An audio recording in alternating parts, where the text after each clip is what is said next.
Hey everyone, Ranger Matt here today at Fort Abraham Lincoln State Park. Thank you for joining us here today. This is a great opportunity in a crazy world, but we have put together a virtual tour of our commanding officer's quarters, or the Custer House, for you to enjoy. So we hope you enjoy your time with Private Beck as he takes you through the commanding officer's quarters.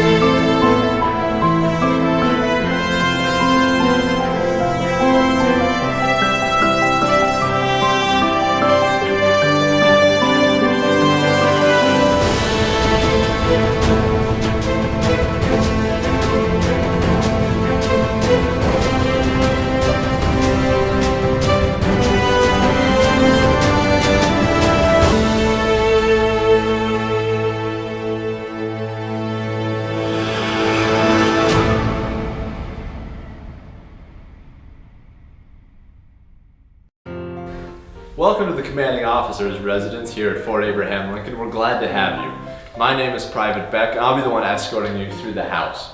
Right at the moment, we're in the parlor room. This is where all the parties, the socializing, everything like that will be happening. No doubt, during one of Mrs. Custer's socials, you hear quite a bit of music coming from this piano right here. You do want to take special notice of these red drapes up on the windows. Mrs. Custer specially hand-picked those from a catalog and had them shipped all the way from St. Louis.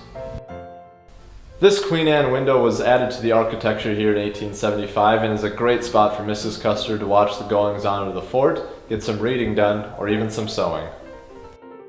Food is a huge part of the parties that General Custer and Mrs. Custer throw here, and if you follow me from the parlor into the dining room through these nice rumble doors, we'll get right into where all the meals will be served this evening.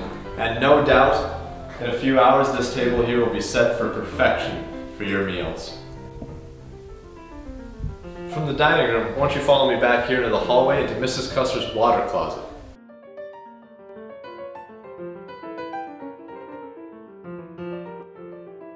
And here we are in the kitchen. This is where Miss Mary Adams, the head cook, will do all the preparation work for your meals this evening. In this room, you do want to take special notice of that serving platter there in the back. You also want to take a look at all the canned vegetables and goods we have up here on the shelves.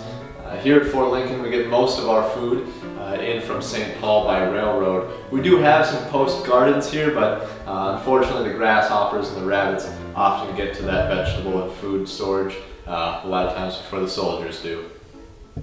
Next, we're going to head on to the servants' quarters.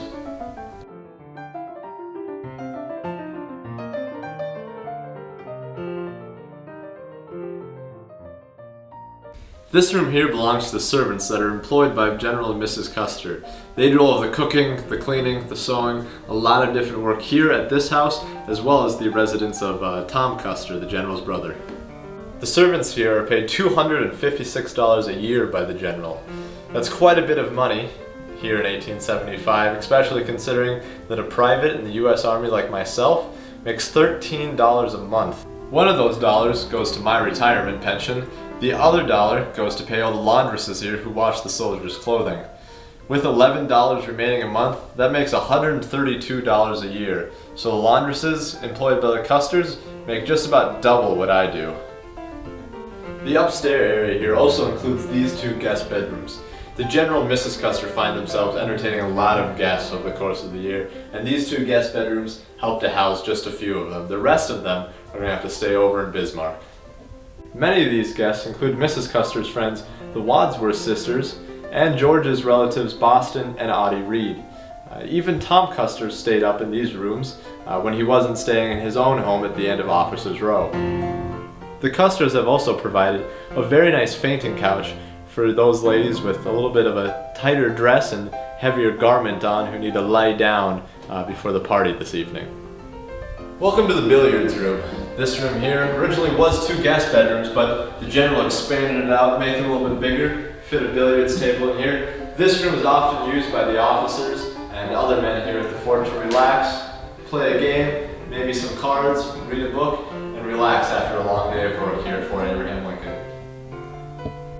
These two photographs were taken in 1864 in Warrenton, Virginia, while General Custer was on the staff of Alfred Pleasonton. In these photographs, you can see General Custer sporting a very nice blue velvet uniform that was tailored perfectly for him. During the party this evening, it'd be very wise for all the gentlemen to very nicely escort all the ladies down the staircase here. I know Mrs. Custer will be keeping an eye on that.